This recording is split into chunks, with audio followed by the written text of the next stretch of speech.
नमस्कार दोस्तों, आप सभी का स्वागत है आपके अपनी YouTube चैनल अनुभव सुपर क्लासेस में।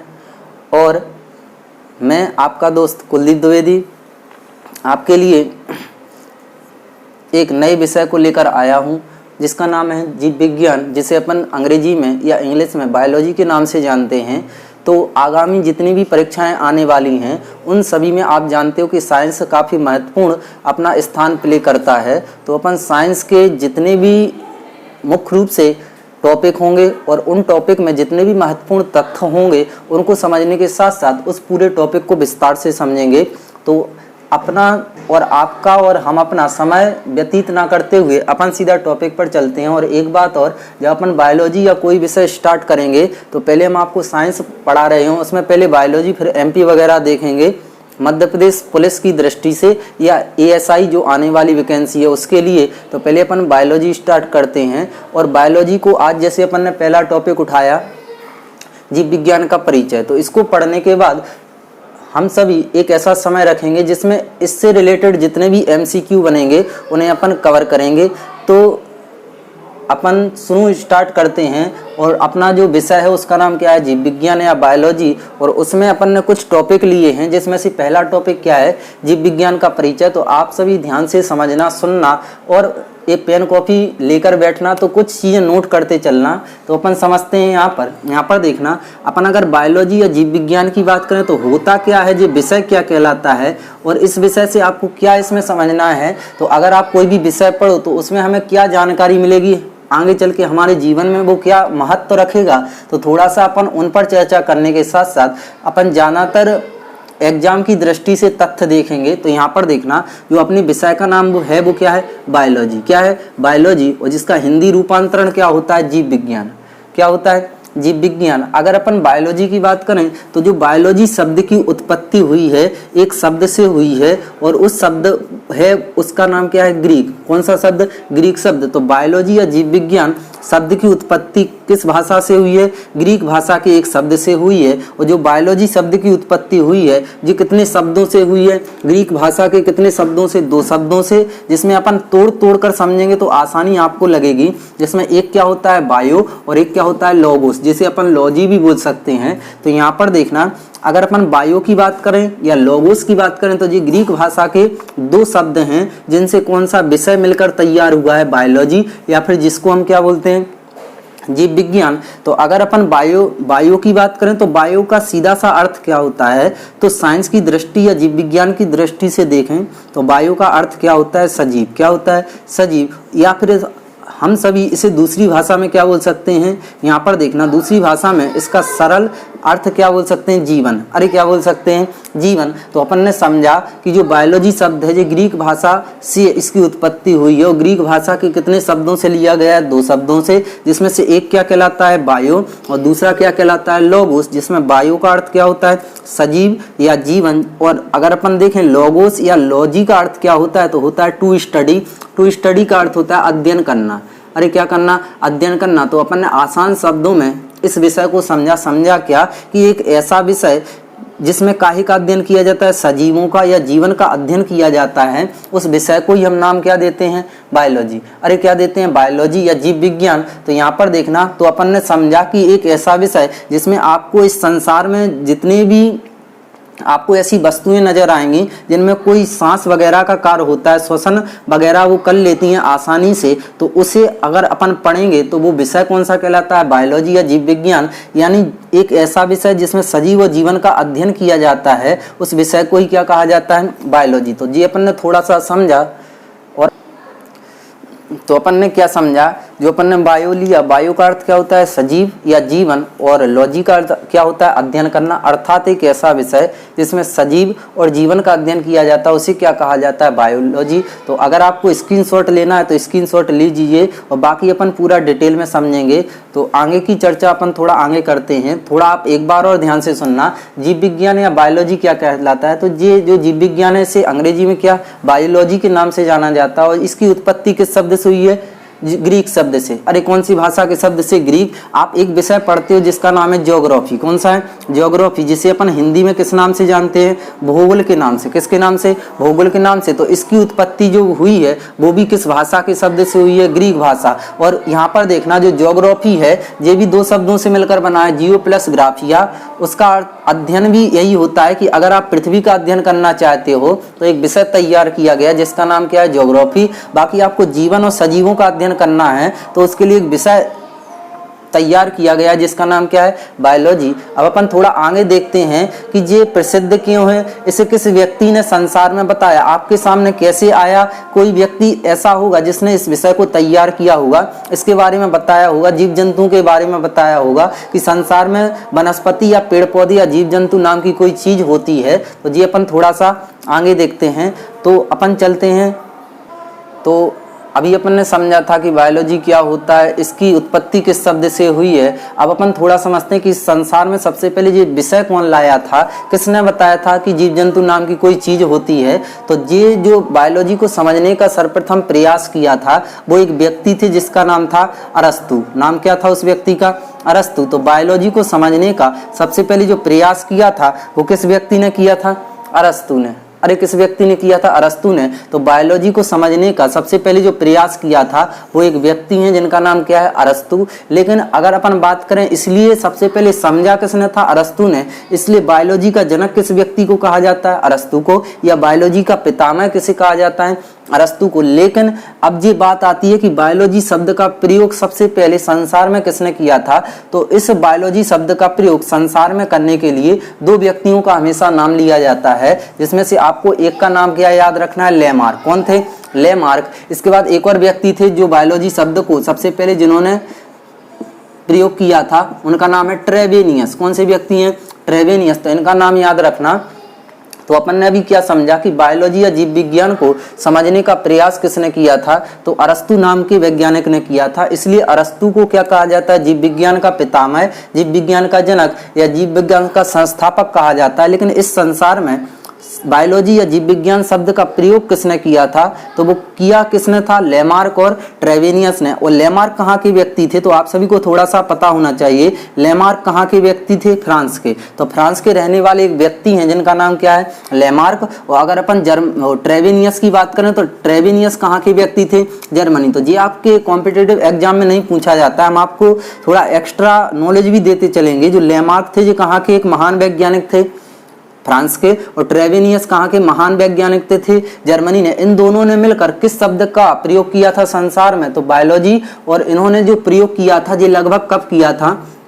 तो याद रखना आपको कब किया था? 1801। कहीं कहीं आपको डेट मिलती है 1802 में भी इन दोनों ने मिलकर बायोलॉजी या जीव विज्ञान शब्द का सबसे पहले प्रयोग किया था। लेकिन इन दोनों में सही करेक्ट आंसर कौन सा है? तो एनसीईआरटी के हिसाब से आंसर सही क्या माना जाता है? सन 1801। तो कभी कभी ऑप्शन में सन 1801 ना आएगा तो आप ऑप्शन क्या लगा सकते हो? 1802। और अगर 1802 ना आएगा तो अपना आंसर एक ही सही होगा, क्या होगा? 1801। और अगर दोनों ऑप्शन में आ जाते हैं तो दोनों में से करेक्ट कौन सा होगा? 1801। तो ये आपको थोड़ा सा समझते चलना है ऑप्शन के हिसाब से। तो अपन ने क्या समझा कि बायोलॉजी को रचा किसने था? सबसे पहले अरस्तु ने। इसलिए बायोलॉजी का जनक किसे कहा जाता है? अरस्तु को। लेकिन बायोलॉजी शब्द का प्रयोग कितने व्यक्तियों ने किया? दो। एक का नाम क्या है? लेमार्क। एक का नाम क्या है? ट्रेवेनियस। और लेमार्क कहाँ के व्यक्ति थे? फ्रांस के। और ट्रेवेनियस कहाँ के व्यक्ति थे? जर्मनी के। अरे जी कहाँ के थे? जर्मनी के। बढ़ते हैं। अभी हमने समझा था बायोलॉजी का परिचय, बायोलॉजी को किसने देखा सबसे पहले, इस शब्द का प्रयोग किसने किया। अब हम आगे देखते हैं बायोलॉजी के उसी सीरीज में सजीव होने की क्या शर्तें। तो आपको पता होना चाहिए इस संसार में अगर सजीव कोई चीज़ है तो उसका कोई अपना एक गुण होगा। तो सजीव होने की चीज़ें क्या होंगी? तो पढ़ने से पहले थोड़ा हंसी मजाक भी ज़रूरी है, इसलिए अपन थोड़ा देखते हैं। आप ही के लिए बोल रहे हैं। मोहब्बत का तो पता नहीं कब होगी, लेकिन जो तुमसे है वो किसी और से नहीं होगी। तो चलते हैं अपन अपने टॉपिक के साथ। क्या है टॉपिक? सजीव होने की शर्तें। अब सजीव होने की क्या क्या शर्तें हो सकती हैं? तो एक सजीव होने की क्या शर्त होती है जी आपको थोड़ा समझना है। तो सजीव होने की एक शर्त क्या होती है कि पाचन, जिससे हम इसको हम आपको विस्तार से भी समझाएंगे। एक सजीव होने की शर्त क्या होती है? पाचन। एक जो सजीव होने की शर्त होती है वो क्या कहलाती है? पोषण। क्या कहलाती है? पोषण। इसके बाद देखें एक सजीव होने की शर्त क्या है, तो एक सजीव होने की शर्त क्या होती है? अनुकूलन। क्या होती है? अनुकूलन। जी हम आपको विस्तार से अभी समझा रहे हैं कि होता क्या है, और बायोलॉजी में आपको जी विस्तार से आगे टॉपिक में पढ़ना पड़ेगा और हम आपको काफ़ी विस्तार से पढ़ाएंगे। आपके किसी भी एग्जाम में कोई क्वेश्चन स्किप नहीं होगा। तो अगर आपको वीडियो अच्छी लग रही हो तो वीडियो को लाइक और चैनल को दबा के सब्सक्राइब कीजिए, जिससे आपके लिए हम और अच्छी वीडियो उपलब्ध करा सकें। तो एक सजीव होने की शर्त क्या है? पाचन। एक क्या है? पोषण। एक क्या है? अनुकूलन। इसके अलावा देखें तो एक सजीव होने की शर्त क्या है? प्रजनन। क्या है? प्रजनन या रिप्रोडक्शन सिस्टम। तो प्रजनन तंत्र तो थोड़ा सा अपन ये समझते हैं ये क्या है, फिर इसके बाद अपन और देखते हैं। तो पाचन एक पूरा टॉपिक है, इसमें हम आपको बताएंगे भोजन पचता कैसे, भोजन सबसे पहले कहाँ जाता है, कैसे पचता है, मतलब इत्यादि क्रिया जितनी भी पाचन की होती है वो अपन इसी टॉपिक में देखेंगे। लेकिन थोड़ा सा यहाँ पर कुछ शब्द आए हैं जिन्हें अपन समझते हैं। तो पाचन क्या होता है? सरल भाषा में बिल्कुल आपको हम बताते हैं। जो कुछ भी आप खा पी रहे वो एक प्रकार से शरीर के अंदर या आमाशय के अंदर पच जाता है, तो वही क्या कहलाता है? एक प्रकार से पाचन। अरे क्या कहलाता है? पाचन होना। अब पाचन किन किन विधियों के द्वारा होता है, क्या उसमें हिस्सा आमाशय, छोटी आंत, बड़ी आंत, ये सब क्या है, तो ये अपन पढ़ेंगे आगे टॉपिक में। तो पाचन कैसे होता है? छोटे छोटे टुकड़ों का बड़े बड़े टुकड़ों में टूट जाना ही क्या कहलाता है? पाचन। जैसे आपने कोई एक रोटी ली और एक रोटी डायरेक्ट तो नहीं खाओगे, उसको सबसे पहले मुख में प्रवेश किया तो उस छोटी छोटी रोटी के टुकड़े काफ़ी पहुँचकर अंदर जब आमाशय में जाते हैं तो काफ़ी महीन हो जाती है। अब ये महीन कैसे होती है, क्यों होती है, ये सब अपन देखेंगे पाचन वाले टॉपिक में। तो बड़े बड़े टुकड़ों का यानी बड़े जटिल अणुओं का छोटे जटिल अणुओं में टूट जाना ही क्या कहलाता है? पाचन। तो अपन ने एक चीज समझी किस तरह से भोजन पचता है। तो ये पाचन एक किसकी क्रिया हुई? सजीव होने की। किसकी? सजीव। दूसरी जो क्रिया है वो क्या है? पोषण। अरे क्या है? पोषण। तो पोषण क्या होता है? तो अगर आप कुछ भी खा पी रहे तो आपके शरीर का उससे वृद्धि व विकास हो रहा है तो वो क्या कहलाता है? पोषण। अब पोषण भी मुख्य रूप से दो प्रकार का, न्यूट्रिशन दो प्रकार का होता है। एक होता है माइक्रो और एक होता है मैक्रो, मतलब एक होता है बृहद और एक होता है सूक्ष्म। उसके अंदर भी कई आते हैं, कार्बोहाइड्रेट, प्रोटीन, वसा। तो ये सब अपन टॉपिक है एक नाम का पोषण। तो हम आपको सिलेबस उपलब्ध करवा देंगे। जब अपन सजीव बायोलॉजी के ये टॉपिक पढ़ लेंगे तो उसमें MCQ लगाएंगे तो बायोलॉजी का सिलेबस दे देंगे, तो आप लिख लेना आसानी से। अगला जो है वो क्या है? सजीव होने की शर्त अनुकूलन। अब अनुकूलन क्या होता है ये थोड़ा समझना।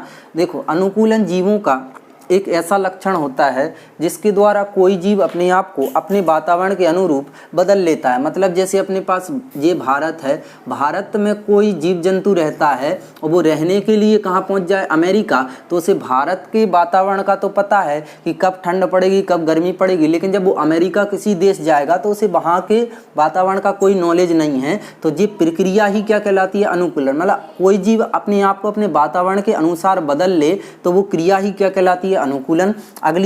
अगला फैक्ट है सजीव होने का या जीवन में सांस लेने का, वो क्या है? प्रजनन तंत्र। वो अगर अपन प्रजनन तंत्र की बात करें तो ये एक रिप्रोडक्शन सिस्टम होता है। ये एक पूरा टॉपिक है जो हम आपको विस्तार से बताएंगे कि बच्चा कैसे होते हैं, बच्चा क्यों नहीं होते हैं, ये सब आप देखोगे इसी में। लड़कियां सुंदर क्यों होती हैं, क्यों नहीं होती हैं, ये सब अपन प्रजनन तंत्र के नाम के टॉपिक में देखेंगे। प्रजनन तंत्र होता वैसे क्या है? तो कोई भी जीव अपने अनुसार, अपने रंग रूप आकार के अनुसार दूसरे जीव को या दूसरे जीव की उत्पत्ति कर देता है तो वो सिस्टम ही क्या कहलाता है? प्रजनन। लेकिन वो कुछ जो उत्पत्ति करता है कोई जीव अपने अनुसार किसी अन्य जीव की, तो उसमें कुछ भाग, कुछ पार्ट या कुछ अंश या कुछ तंत्र भाग लेते हैं, तो ये पूरा क्रिया ही क्या कहलाने लगती है? प्रजनन तंत्र। अरे क्या कहलाने लगती है? प्रजनन तंत्र। तो सजीव होने की कुछ चीज़ें अपन ने आज समझी। अब इसके बाद अपन कुछ और चीज़ें देखते हैं सजीव होने की। तो सजीव होने की एक चीज़ क्या है? पाचन। एक क्या है? पोषण। एक क्या है? अनुकूलन। और एक क्या है? प्रजनन तंत्र। इसके अलावा और भी कई चीज़ें हैं सजीव होने की, जिसमें से एक चीज़ और आपको याद रखना है, क्या है? जीव द्रव्य। क्या होता है? जीव द्रव्य। तो जीव द्रव्य बोलें तो प्रोटोप्लाज्म कहलाता है जी। अब जी क्या है? तो यहाँ पर ध्यान से सुनना। अगर अपन बात करें कि आपका जो मानव शरीर है, क्या है? मानव शरीर छोटी छोटी किससे मिलकर बना हुआ है? कोशिकाओं से। मानव शरीर छोटी छोटी किससे मिलकर बना हुआ है? कोशिकाओं से। मानव शरीर छोटी छोटी किससे मिलकर बना हुआ है? अब सजीव होने की आगे और क्या शर्त है? तो एक शर्त आप अच्छे से समझना जल्दी, और पेन कॉपी लेकर बैठना, लिखते जाना, आप नोट डाउन करते जाना। एक शर्त क्या है? जीव द्रव्य। अब जीव द्रव्य क्या होता है? ध्यान से समझना। अगर अपन जीव द्रव्य की बात करें तो जो मानव का शरीर है जी किससे मिलकर बना, छोटी छोटी कोशिकाओं से। अरे किससे मिलकर, छोटी छोटी कोशिकाओं से। तो मानव का शरीर किससे बना है, असंख्य छोटी छोटी कोशिकाओं से मिलकर। इसलिए क्वेश्चन आता है कि मानव जीवन की इकाई क्या कहलाती है, तो इकाई क्या कहलाती है, कोशिका। क्या कहलाती है, कोशिका, जिसे अपन इंग्लिश में क्या बोलते हैं, सेल। अरे क्या बोलते हैं, सेल। अब ये इकाई क्या कहलाती है, ये थोड़ा आप समझना। इकाई किस चीज़ को बोलते हैं, अगर कोई भी चीज़ छोटी छोटी हो और उससे मिलकर अगर कोई चीज़ बड़ी बन रही है, या फिर आप ऐसा समझो आसानी से, जैसे अपने पास घर या मकान है, तो घर मकान में मुख्य रूप से सभी चीज़ें ईंट सीमेंट इत्यादि लगता है, लेकिन मुख्य रूप से उसमें रोल अदा पे अपना कौन करता है, ईंट। तो अपन बोलते हैं मकान की इकाई क्या है, ईंट। मतलब ऐसी कोई छोटी छोटी चीज़ जिससे कोई बड़ी चीज़ मिलकर तैयार हो जाती है, उसे क्या कहा जाता है, यूनिट या फिर इकाई। तो अपना जो शरीर इतना बड़ा तैयार हुआ है, इतना अच्छा शरीर आपको दिया हुआ है, तो ये किसकी वजह से मिला है, छोटी छोटी कोशिकाओं से। इसलिए मानव जीवन की या मानव शरीर की सबसे छोटी इकाई क्या कहलाती है, कोशिका। अरे क्या कहलाती है, कोशिका। और कोशिका नाम का भी एक टॉपिक अपने आप में बहुत बड़ा टॉपिक और शानदार टॉपिक है, बिल्कुल सरल। इस चैप्टर के बाद अगला अपन वही उठाएंगे। तो अभी आप सिर्फ इतना समझना कि जीव द्रव्य होता क्या है। तो जीव द्रव्य क्या होता है कि जो अपना मानव शरीर है जो किससे मिलकर बना, कोशिकाओं से। और कोशिकाओं की बात करें तो मुख्य रूप से दो प्रकार की कोशिकाएं होती हैं, एक होती है प्रोकैरियोटिक और एक होती है यूकैरियोटिक। अब थोड़ा सा आप समझ लो, प्रोकैरियोटिक और यूकैरियोटिक कोशिका क्या कहलाती है, ऐसी कोशिका जिसमें केंद्रक का अभाव पाया जाता है, केंद्रक नहीं होता है, वो क्या कहलाती है, प्रोकैरियोटिक। और एक ऐसी कोशिका जिसमें केंद्रक अच्छा खासा आपको देखने मिले, थोड़ा बड़े आकार का, वो क्या कहलाता है, यूकैरियोटिक। अब ये केंद्रक क्या होता है, तो केंद्रक एक ऐसी चीज होती है, जैसे अपन ने मान लिया कि यहाँ पर दो कोशिकाएं हुई, एक कौन सी प्रोकैरियोटिक और एक कौन सी यूकैरियोटिक। यूकैरियोटिक कोशिका भी अपने आप में कितने प्रकार की होती है, दो। एक कौन सी होती है, जंतु कोशिका, और एक कौन सी होती है, पादप कोशिका। एक कौन सी, जंतु कोशिका, और एक कौन सी, पादप कोशिका। अब ये क्या कहलाता है, तो जंतु कोशिका को अगर आपको आसानी से समझना है, तो जंतु कोशिका को समझने के लिए यहाँ पर देखना, आपने पिछली कक्षाओं में सुना होगा, जिसका आकार थोड़ा सा क्या हो, गोलाकार, किनारों पर थोड़ा क्या हो, गोलाकार, उसे कौन सी कोशिका के नाम से जाना जाता है, जंतु कोशिका। और जिसका आकार थोड़ा चौकोर होता है उसे क्या कहा जाता है, पादप कोशिका। क्या कहा जाता है, पादप कोशिका। अब इसमें केंद्रक क्या होता है, तो बीचों बीच जंतु कोशिका में क्या होता है, केंद्रक। बाकी आप देखो तो किसी भी कोशिका में यहाँ पर जैसे माइटोकॉन्ड्रिया होगा, यहाँ पर स्टार जैसी एक संरचना नजर आती है जिसे क्या बोलते हैं, सेंट्रोसोम। जी गोला गोला थोड़े से आपको नजर आएंगे, इन्हें बोलते हैं लाइसोसोम। क्या बोलते हैं, लाइसोसोम। इन सभी का कार्य क्या होता है जी अपन चैप्टर में देखेंगे, हम आपको सिर्फ बता रहे जीव द्रव्य क्या होता है। तो यहाँ पर देखना, यहाँ पर किसी भी कोशिका, चाहे जंतु हो, चाहे पादप हो, चाहे प्रोकैरियोटिक हो, चाहे यूकैरियोटिक हो, उसमें एक लिक्विड भरा रहता है, पानी की तरह थोड़ा गाढ़ा होता है, रंगहीन होता है, अपारदर्शी होता है, वजन जाना होता है उस लिक्विड का, और इस लिक्विड को ही क्या कहा जाता है, जीव द्रव्य। अरे क्या कहा जाता है, जीव द्रव्य। इस कोशिका में इस लिक्विड का कार्य क्या होता है, तो आपका मानव शरीर छोटी छोटी कोशिकाओं से, और उसके अंदर भी छोटे छोटे क्या है, कोशिकांग। क्या है, कोशिकांग। और बीचों बीच एक कोशिकांग है जिसका नाम क्या है, केंद्रक। तो इनका जो जीव द्रव्य होता है, इन कोशिकाओं में क्यों भरा रहता है, लिक्विड क्यों भरा रहता है, इसलिए भरा रहता है क्योंकि ये केंद्रक क्या है, केंद्रक का कार्य होता है, जैसे आपने सुना होगा कि माइटोकॉन्ड्रिया क्या होता है, ये अपन आगे देखेंगे, लेकिन अभी थोड़ा सा समझना जीव द्रव्य को समझने के लिए। माइटोकॉन्ड्रिया का कार्य क्या होता है, शरीर के अंदर क्या बनाना, ऊर्जा। क्या बनाना, ऊर्जा। तो शरीर के अंदर जो ऊर्जा बनती है वो किसके द्वारा बनती है, तो कोशिका के अंदर कोशिकांग बनाता है, जिसे क्या कहा जाता है, माइटोकॉन्ड्रिया। जैसे आप देखो लाइसोसोम, अगर आप कोई सड़ा गला मृत पदार्थ खा लेते हो, जीव द्रव्य या फिर कोई बैक्टीरिया वगैरह शरीर के अंदर प्रवेश कर जाता है, तो उसे मारने का कार्य कौन करता है, लाइसोसोम। कौन करता है, लाइसोसोम। जैसे अपन देखेंगे स्टार जैसी संरचना, इसे क्या कहा जाता है, सेंट्रोसोम। ये कार्य क्या करता है, तो कोशिकाओं का विभाजन। किसका, कोशिकाओं का विभाजन। मतलब एक कोशिका से शरीर में दो बन गई, दो से इससे एक और बन गई, फिर इससे इस तरह से शरीर में कोशिकाओं का विभाजन होता जाता है, जो कौन करता है, सेंट्रोसोम। अब ये लिक्विड क्या करता है, जी जीव द्रव्य क्या करता है, क्या करता है, अगर ये लिक्विड भरा हुआ है तो ये केंद्रक जाके किस में निकलेगा, माइटोकॉन्ड्रिया में। माइटोकॉन्ड्रिया जाके किस में निकलेगा, सेंट्रोसोम में। सेंट्रोसोम किस में निकलेगा, लाइसोसोम में। मतलब कहने का मतलब ये है कि कोई भी कोशिकांग आपस में टकराए ना, अपनी जगह रखा रहे, इसलिए उस पूरे, चाहे वो जंतु हो चाहे पादप हो, उसमें एक लिक्विड भर दिया जाता है जिसे क्या कहा जाता है, जीव द्रव्य या प्रोटोप्लाज्म। तो इसलिए भरा रहता है कि कोई कोशिकांग जाकर आपस में टकरा ना जाए। अगर वो कोई कोशिकांग इसमें घल जाएगा, जैसे हमने देखा सेंट्रोसोम लाइसोसोम में घल जाएगा तो वो क्या हो जाएगा, क्षतिग्रस्त यानी टूट जाएगा, फूट जाएगा या फिर मर जाएगा। तो फिर शरीर के अंदर सभी जैविक जो कार्य होते हैं वो किसके द्वारा होंगे, कोशिकाओं का विभाजन कौन करेगा। इसलिए दोनों कोशिकाओं में क्या भरा रहता है, जीव द्रव्य। इसलिए कहा जाता है जीवन का आधार किसे कहा जाता है, जीव द्रव्य को। और ये कई बार पूछा जाता है। तो आपको एक चीज़ समझ में आई कि जो जीव द्रव्य एक सजीव होने की अपनी क्या है शर्त। अगला क्या है, ग्रोथ। ग्रोथ मतलब वृद्धि। तो जो जीवों में या फिर मानव जाति में या फिर ऐसा कोई जीव जो सांस लेता है उसमें जो वृद्धि होती है तो अपन समझ गए वो भी एक क्या है, सजीव होने की शर्त। अगला क्या है, श्वसन। तो आप आगे चल के श्वसन नाम का भी एक चैप्टर विस्तार से पढ़ोगे। यहाँ पर देखना श्वसन क्या कहलाता है, रेस्पायरेशन। तो आप जो हवा के माध्यम से सांस लेते हो और वही सांस आपकी फेफड़ों से ब्लड में भर जाती है और शरीर के कई अंगों में प्रवेश करती है और उसी के साथ अंदर क्या प्रवेश करता है, ऑक्सीजन। और ऑक्सीजन आपके शरीर में अंदर प्रवेश किया लेकिन बाहर क्या निकला, CO2। अब ये निकलता कैसे है, गैसों का आदान प्रदान कौन करता है, ये अपन पूरा देखेंगे चैप्टर में। अभी बहुत बड़ा हो जाएगा इसलिए अभी आप यही चैप्टर तक सीमित रहना। तो सजीव होने की एक शर्त क्या है, श्वसन। श्वसन का मतलब है आप सांस ले रहे हो, आप सांस छोड़ रहे, सांस लेना, वो कहलाता है ब्रीदिंग मतलब श्वासोच्छ्वास। वह श्वसन क्या कहलाता है कि हवा में ऑक्सीजन मिल गई, वो आपके शरीर में अंदर प्रवेश कर गई तो एक क्या वो सजीव होने की शर्त कहलाई, श्वसन। तो अपन ने देखा इस टॉपिक में कि सजीव होने की मुख्य रूप से शर्तें क्या होती हैं।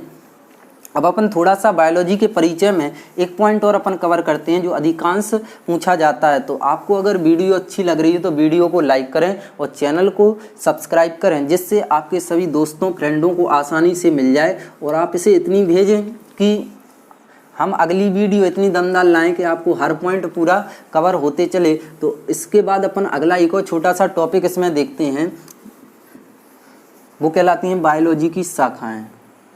तो बायोलॉजी के परिचय में हम सभी आगे चलते हैं। हमने क्या क्या देखा, तो बायोलॉजी का परिचय देखा, इसको इस जगत में बायोलॉजी को किसने शुरुआत किया, किसने स्टार्ट किया, क्या बताया जीवों के बारे में, जिस सब अपन ने देख लिया। सजीव होने की क्या क्या शर्तें होती हैं ये सब देख लिया। आगे एक टॉपिक पूछा जाता है कि बायोलॉजी की शाखाएं कितनी हैं, मुख्य कितनी हैं, सामान्य कितनी हैं, वर्तमान में कितनी हैं, इसे रचा किसने, बताया किस, क्या क्या कुछ जो भी है तो अपन सब इसमें कवर करते हैं। तो अपन चलते हैं जीव विज्ञान की शाखाएं या बायोलॉजी की शाखाएं। तो मुख्य रूप से अगर बात करें तो मुख्य रूप से जो बायोलॉजी की शाखाएं हैं इसकी शाखाएं कितनी हैं, दो। एक है जंतु विज्ञान और एक कौन सी है, वनस्पति विज्ञान मतलब एनिमल और प्लांट। बाकी अगर आपसे एक शाखा और पूछी जा सकती है सूक्ष्म जीव विज्ञान। इसकी बात करें अगर अपन तो मुख्य रूप से शाखाएं पूछी जाएंगी तो आप आंसर क्या क्लिक करोगे, दो, जंतु विज्ञान और वनस्पति विज्ञान। लेकिन अगर क्वेश्चन ये है कि वर्तमान समय में बायोलॉजी में कौन सी शाखा या ब्रांच ऐड की गई है तो उसका नाम क्या है, सूक्ष्म जीव विज्ञान। अरे कौन सी है, सूक्ष्म जीव विज्ञान। अब इनसे क्या नॉर्मली क्वेश्चन पूछे जाते हैं तो ध्यान से सुनना, ज़्यादा टफ नहीं है, बिल्कुल सिंपल है।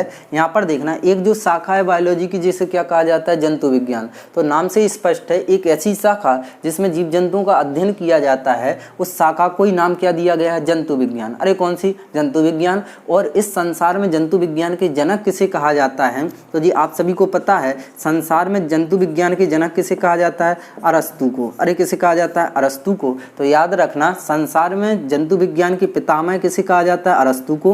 और बायोलॉजी या जीव विज्ञान के जनक भी किसे कहा जाता है, अरस्तु।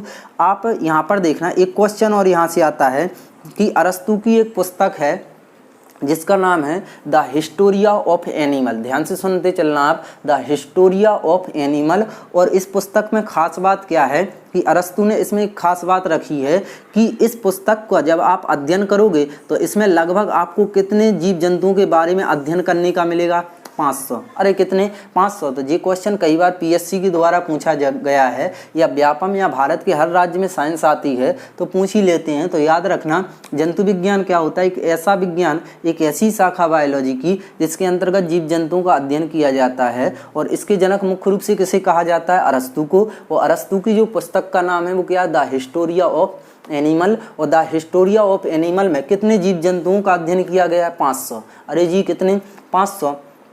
इसके बाद अपन थोड़ा अगली शाखा पे चलते हैं जिसका नाम क्या है, वनस्पति विज्ञान। वनस्पति का मतलब क्या है, एक प्रकार से प्लांट, मतलब एक ऐसी शाखा जिसमें संसार के समस्त प्रकार के पेड़ पौधों को रखा जाता है या अध्ययन किया जाता है, उस शाखा को नाम ही क्या दिया जाता है, वनस्पति विज्ञान। और वनस्पति विज्ञान के जो खोजकर्ता हैं, इनका नाम, खोजकर्ता बहुत पूछे जाते हैं तो नाम याद रखना, इनका नाम क्या है, थियोफ्रेस्टस। अरे जी कौन से हैं, थियोफ्रेस्टस। तो याद रखना आप थोड़ा सा, वनस्पति विज्ञान के जो जनक हैं वो कौन है, थियोफ्रेस्टस।